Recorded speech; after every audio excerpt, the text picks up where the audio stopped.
Hey, welcome, all my right thinkers. Thanks for tuning in to check out your boy, Big Funk. Thinking right out here in the lab, where I do what I do for you.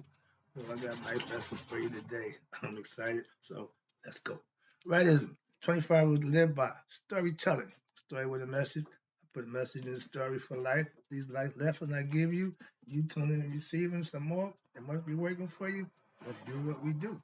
Right thinking mission, and that's what I'm on. Is to enlighten, inspire, educate, and motivate you, the individual, to a higher spiritual level of enlightenment, knowing yourself a little bit better.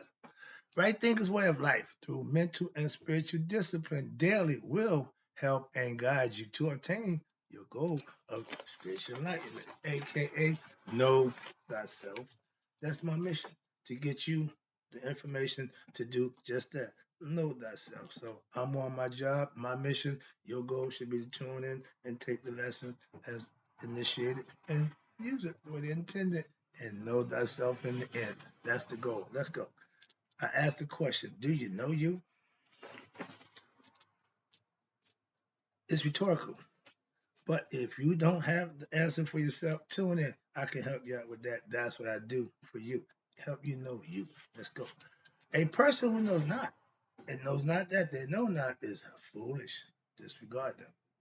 A person who knows not and knows that they know not is simple. You teach them. That's why I do what I do for you. Appreciate you too. Stay tuned. I got you. A person who knows not and believe that they think that they know, dangerous. Avoid them. I do. A person who knows, but knows not that they know, it's okay. They're asleep spiritually. I can wake them up. I'm the spiritual alarm clock here with knowledge of self to wake you up to thyself. A person who knows and knows that they know is wise. Follow them. All these persons reside in you. Right thinkers know thyself. And to my yacht, be true. This is the first lesson that we're going to talk about, and it's funny. You see that bird there? That's the dua. He's showing reverence to God, to the higher deity. Okay, and he represents what they call the common folk. Okay, this lesson is pledging one's life to the temple, aka the creed of the Rekht. That means the common people, us. I look at us as this. This is the knowledge for us. Why? Because it can get you to where even the uppity mucks go. Okay, so we consider ordinary people, and you notice every prophet, every savior went to where the less fortunate. They didn't go to the suburbs. They didn't go. No, they went to the hood. I hang out with the less fortunate. Why? I'm trying to help them. Can't help the ones who really got it. You help the needy, not the greedy. Okay, but that's the concept. But what they did was, let me break this lesson down for you. I kind of like this concept. Okay, I like it to my right thinking philosophers, my right thinking thinkers. Recap, rekite. A bird is called the common folk congregation. Back in ancient Egyptian, they had records that showed it was not uncommon in the late period for what some common men and women, Rekhites, to what pledged themselves to the service of a particular deity. And remember, from Thebes, Waset, and Memphis had different God concepts. So when they decided to follow one, wherever town you was at, that's who you followed. Watch this. Now, in doing so, they what? They served the temple and in exchange, watch this, receive sanctuary, meaning they're going to house you, you're going to be there, and spiritual upliftment. They're going to teach you. The Shaolin monks still practice that same philosophy to this day. They take in orphans, raise them, teach them, and send them on their way, or they stay there and become masters, okay, and continue the teachings, all right? But an example of such a pledge was that of what? This guy name is Tan Neptunus, who devoted herself, sorry about that, to the temple using the following words. When you pray, you're offering up something. Watch this. I am your servant, along with my children. And that one of the guys said, in my house we worship the Lord. Okay, but watch, that's where this comes from. Watch. I am a servant along with my children, and my children's children. That means you got 3 generations of service that's generationally going to keep you in the house. Watch this. I will not be able to leave your enclosure ever. Meaning, I'm not going to leave your teachers. I'm not going to leave my right thinking philosophy. I'm not going to deviate from the Mayat, Semi-Tawi, Shiite Netta philosophy ever. Simple. I agree. You will guard me. You will protect me. Meaning, my higher self, who I worship, who I pay homage to, and that's who sustains and protects me. It's called being blessed. Okay. Now, you will protect me, safe and sound. You will defend me against who? Any evil spirit, be it male or female. Any sleepwalker, that means somebody who's under the influence or under the concept of going to do something to me under that influence, and any epileptic and incubus. You know what that is? Incubus and succubus. Those are the spirits that want to have sex with you while you're in your dream state. Okay? Incubus is the men, succubus is the women. Okay? Again. And dead persons, meaning dead spirits, evil spirits. Any drawn person and any hostile spirit. So when you're under God's umbrella, you're protected against any and every adversary that is not of God. Moving on. And this is what they believe in, so they put their life in that predicament. I understand why. I'm a servant. I feel the same way. That's why. What's this? Knowing, having a whole bunch of knowledge don't mean nothing. When you actually manifested it and you live in it, that's the biggest difference in the world. I could be the smartest right thinker ever, but if I'm not implementing, use it, what's the purpose? So that's the big difference. Now watch this. Now, some aspirants do a lot of research. I'm one of them. A lot of reading of books. I'm another one. On other spiritual traditions. Right there. I got the Bible over there. I got the Quran over there. I got the Torah. I got every religious concept book that I read. I got at my disposal. Simple. I don't use none of them to teach from. Why? That's what I teach. That's why. Simple. But watch this. Trying to what? Elevate themselves. I want to acquire all the information, all the knowledge I can to put together a concept that I know works based on what I've studied and what I know. Simple. But watch this. To do the research, there must be what? The sage admonished in unobstructed ability to what? Concentrate on the teachings. This means that the aspirant must do research in one's own teachings, of one's own teaching, in one path and with one teacher. If I had my pastor, somebody else teaching me biblical concepts, that won't work because I know he gonna say this, he gonna say that. So you stick with one. If you trust the one you with, that's who you roll with. Like I said, you dance with the girl you come to the dance with.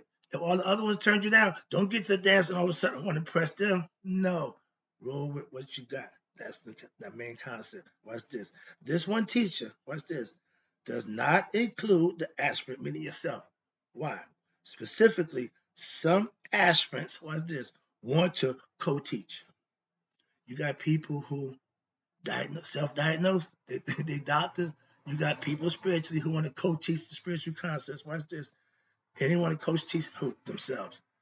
If you need a teacher, you can't co-teach. You need to be the student or the disciple, and you should learn. And then once you get what you need, maybe you can just teach. So co-teaching is going behind the teacher, and that never works in your favor. Watch this. They want to what? Approve of what? Whatever the teacher says and choose to what? Adapt it or not, or choose whatever suits who? Them, and leave the rest. The Salabar. Okay, spiritual a la carte. I like that idea. I don't like that one. I kind of like that one. It don't work that way. But most people operate on that premise. Watch this. All human beings, you never hear me say son. I'm speaking general when I say all human beings have a choice to follow or not. However, those who recognize, aka right thinkers, The true teachers should relinquish what? That right and give themselves to what? That teaching. Submitting to the authority of the teaching. If you're my student, if you don't trust what I'm saying to you, it won't work. I got a student, 5 years, never questioned a word I said. That's respect, and that's what makes him my #1 student. Now he's not a student, he's a self-master through my teachings and philosophy. So I know it works. Let's go. Pay attention and implement it. In any question, ask me. Otherwise, watch this. The aspirant will what? Be distracted, and there will be what? Internal conflict with who? His or her own misconceptions, or between him and the teacher who teaches one way and another teacher who teaches another way. Again, you hopping around, listen to this one, listen to that one. Biblically, I got a teacher. If you're a pastor, respectful, okay, but I got nothing, you got nothing for me. Why? I got a teacher. So if you're spiritually inclined, you got a sage, you got a perceptive, no problem. I got no problem with that. Okay, so I got my followers and I respect and appreciate them. That's who I teach. Let's go.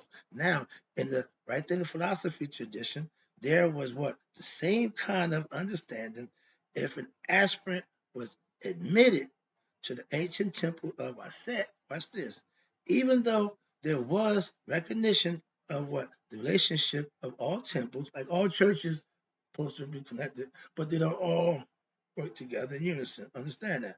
Now, the relationship, recognition relationship of all temples, and they follow the teachings of the particular temple, and it's what? Supervising priests or priestess. Thus, they mentor, watch this, would be from the Aset temple, not the Kunum temple, which he had his own. He's the man who created the potter's wheel. That's what God comes shaping man out of clay. That's Kunum. That's what he does. Then you got the Tahuti temple, the God of wisdom, the scribe of all scribes, or some other temple. They all had their own temples in their name that the people who followed them practiced. So one serious studies have to be what? Guided. And there has to be what? A concerted effort to one path. You can't worship two masters. With full with what? With full devotion and dedication, with obedience and respect to the teachings. You see me do this every day. That's the same way y'all say, amen, after you finish praying. That's my way of showing my respect to my female goddess, Maya. Okay? The aspirant, which is you, must do what? Must, by following a single path of righteousness, and other paths can be ancillary. Yeah, I'm not telling you to stop being a Christian, Muslim, or Jew to learn my philosophy. I don't take nothing away from you. I just adding. That's all. Okay. And it will blend in with whatever religion you got. Okay, trust me. And this idea of what? Surrendering oneself to a temple. This is what your pastors do. My pastor, his church is his, that's his spot. He got to take care of it. He got to make sure that people come in. He covers from stem to stern. That's a true devotee and have a temple worship. Okay. He dedicated his life to his church. Same thing. Surrendering, watch this. What? He is the most humblest brother I know. Surrendering his egoism and surrendering one's life and enjoying in this pledge, one should what? Resolve to be, as it were, in the fold of the teachings of the temple. You give your life to that teaching, and that temple supports you in your life. If it's done right, that's just how it do. Every Sunday, he got a house full of people. They make the donation. He paid the bills. The house continued to go. That's reciprocity. Okay, you give and you receive. If you go to anywhere to receive something and don't bring nothing, you shouldn't go. Moving on. In this particular example, watch this, of the Taniptanus pledge, Taniptanus is also pledging what? Children.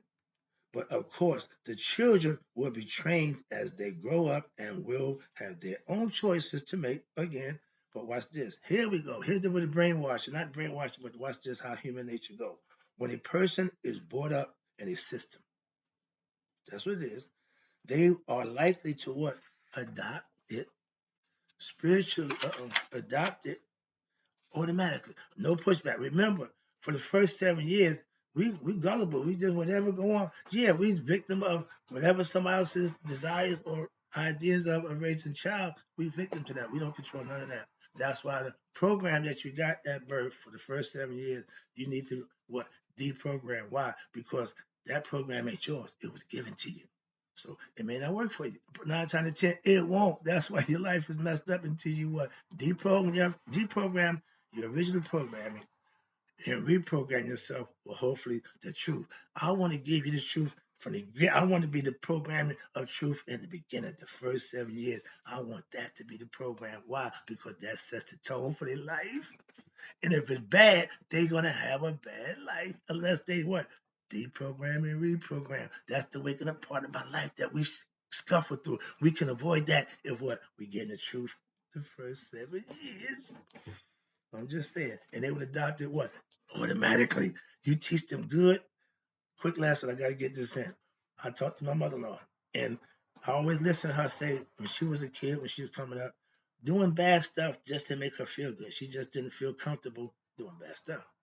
I understood that. Why? Because when I was doing, yeah, it was always I just shut up. Shut up. Just leave me. No, what's wrong? I did it anyway. So I'm impressed with she saying that if she lived that the rest of her life. I said, Moms, you've been living in Maya and didn't even know it. She said, well, I'm living it now. I said, you've been living it all your life. Ride it. Understand it because now she got the concept and she loves it. Why? Because she always had that inside. It starts from within. So good. I love that fact. But whatever you're taught, and obviously she was taught goodness. Why? Because that's something that's missing right now in raising our kids. Our kids is just not being taught the right stuff. Moving on. So, and watch this. And this is especially so when the mother culture is not taught. And the children are what? Allowed to be exposed to what? Another culture, which is dominant. Again, the Egyptian, everybody came and invaded us. They did one thing. Let us keep our religious way of life.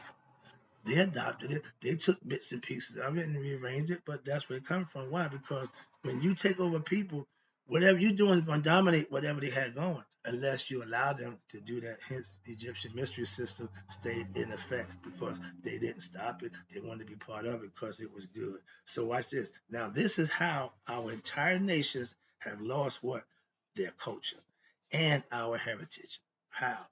When conquering nations raise when your oppressor raise your children from the conqueror nation in perspective and teach them what the language and the culture of who the conquering nations, the children what automatically grow up to believe that book.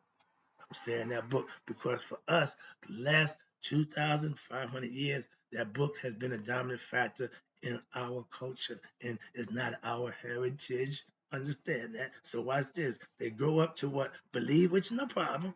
They believe the new, the dominant culture where they have been indoctrinated, which is what they do with that book, with the what? Western religious concept. I'm just speaking from my idea. This is in the book now. I'm just saying, I'm getting the concept and putting it to what we're doing now. This has been going on for a long time. The secular culture, which is the written dogma, watch this, individuality and pleasure seeking is the way of that guy. He called us the most spiritual people they've ever known. Why? They ain't that spiritual. They animalistic by nature. Watch this. So without knowledge, you're going to continue to be beastly, perverted by nature. And consequently, what happens? It's very hard for them to what? To throw off these negative influences and adopt what the true path, especially when they are what they're being bombarded by these influences and pursuing them constantly, trying to keep up with the Joneses, trying to be successful. Got to do this, got to survive. That hamster trail, okay, that we on, and what it's constantly from day to day. And what happened? It would be a lot easier. My man said, I like this phrase. It's easier to give birth than to raise the dead. And what he's saying is, ignorant people are dead. He said it's better to give birth to new birth and work with that than to try to raise the dead. I don't agree with that. I get it, understand it, but remember, I'm a dead raiser, so I'm a dead person, raised them from a dead level to a living level with what? Knowledge of self. I understand how to do that metaphorically, symbolically, but some people feel like, I ain't wasting my time with them. I ain't that type. I don't think like that. So watch this. You take what we said. The negative influence, when you constantly live like day to day, what happens? It would be a lot easier to take a person from scratch, meaning birth, as an infant rather than one who had been what? Indoctrinated, influenced into what? Their adolescent years by bad doctrine, misguided education. And this perhaps is the most important challenge of me as a right thinker faces with modern day aspirants, getting that mindset of what they believe into what they can learn and know. So it ain't a big stretch, but it's a reality. Why? I understand that's the part of life. We got to get better at understanding other people's understanding or lack thereof and help them, not discriminate or talk or abuse them because they really don't know. You should teach them. I'm a teacher. I'm going to teach. That's why I do what I do for you. Oh, I'll be back. I'm not through.